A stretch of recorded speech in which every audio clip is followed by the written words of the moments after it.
असंभव है, ये नहीं हो सकता।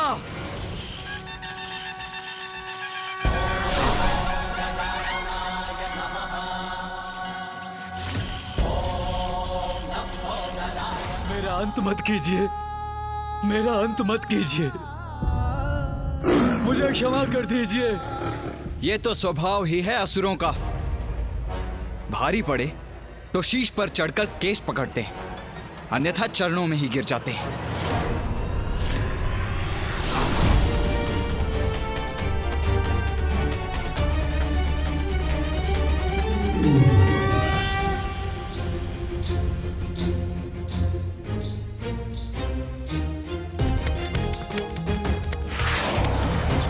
हम देवताओं द्वारा उत्सर्जित शक्ति अब भी कैलाश की ओर बढ़ रही है। उसे किसी प्रकार से नष्ट करना होगा हमें।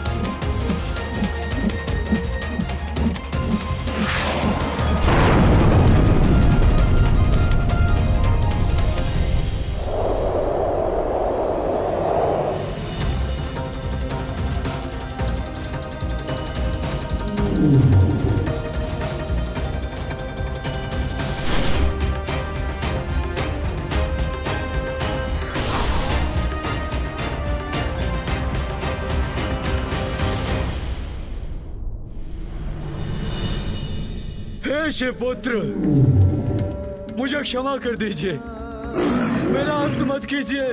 तुम्हारा अंत करने के एक नहीं कई कारण है दंभासुर, स्मरण करो।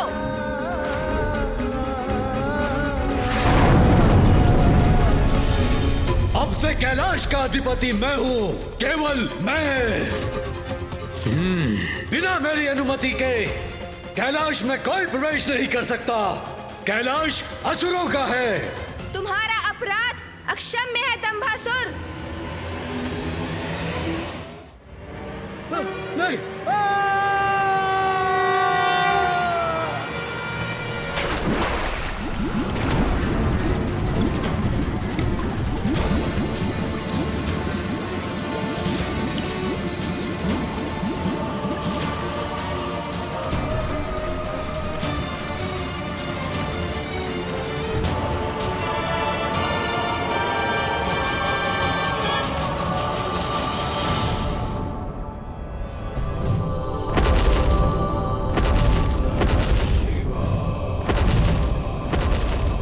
क्या हो रहा है मेरे साथ?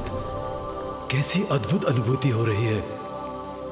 ध्याये नित्यं महेशं रजतगिरिनिभं चारुचन्द्रावसन्तं पद्मासीनं समन्तात् स्तुतममरगणैर्व्याघ्रकृतिं वसानं विश्वाद्यं विश्वबीजं निखिलभयहरं पंचवक्त्रं त्रिनेत्रम्।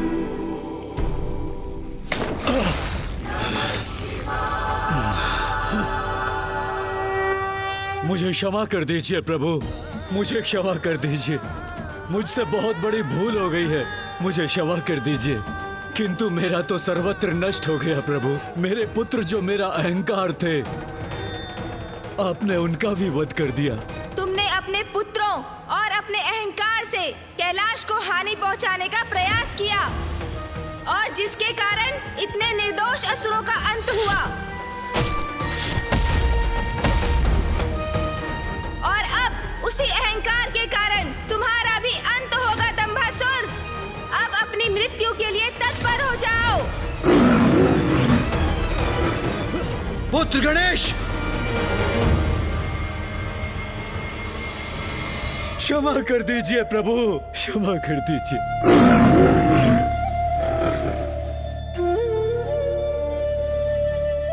उसे क्षमा कर दो पुत्र गणेश। दंबासुर के पुत्रों के साथ तुमने उसके अहंकार का नाश किया। यदि तुम उसका वध कर दोगे तो इसे अपनी भूल का पश्चाताप करने का अवसर नहीं मिलेगा। उसे क्षमा कर दो पुत्र। हाँ प्रभु, मुझसे बहुत बड़ी भूल हो गई है, मुझे क्षमा कर दीजिए। प्रभु, आपने अपने वक्रतुंड रूप के दर्शन देकर मुझे कृतार्थ किया। मेरे सारे विकार हर लिए हैं आपने।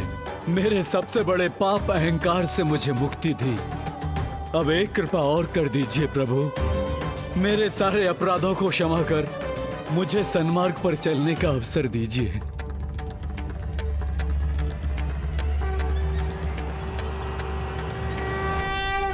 ओम वक्रतुंडाय नमः।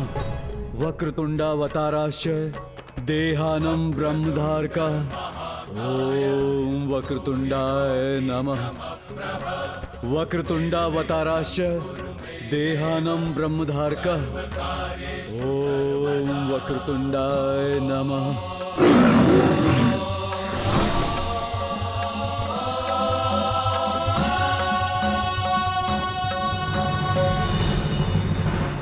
मेरा ये वक्रतुंड स्वरूप अहंकार को नष्ट करने के लिए है। आपको कोटि कोटि प्रणाम प्रभु।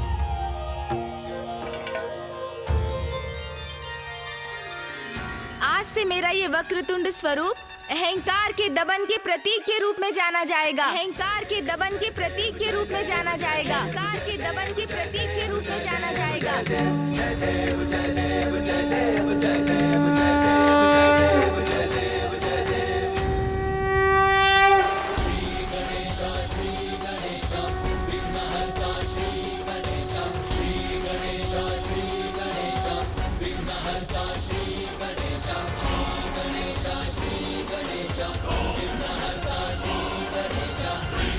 वास्तविकता में अहंकार व्यक्ति का सबसे बड़ा शत्रु है, जो अवसर पाते ही प्रबल होकर भिन्न भिन्न रूप लेकर हमें अपने वश में कर लेता है। किसी को धन का अहंकार है तो किसी को सौंदर्य का, विद्या का, वाहन का, शक्ति का, और किसी किसी को तो भक्ति का भी अहंकार हो जाता है। कारण जो भी हो, अहंकार तो सदैव पतन की ओर ही ले जाता है। इसलिए हमें अहंकार को कभी अपने भीतर नहीं आने देना चाहिए। और स्मरण रहे, जो स्वयं को ईश्वर के कार्यों का साधन मात्र समझकर अपने कर्म करता है, उसे अहंकार कभी स्पर्श भी नहीं कर सकता।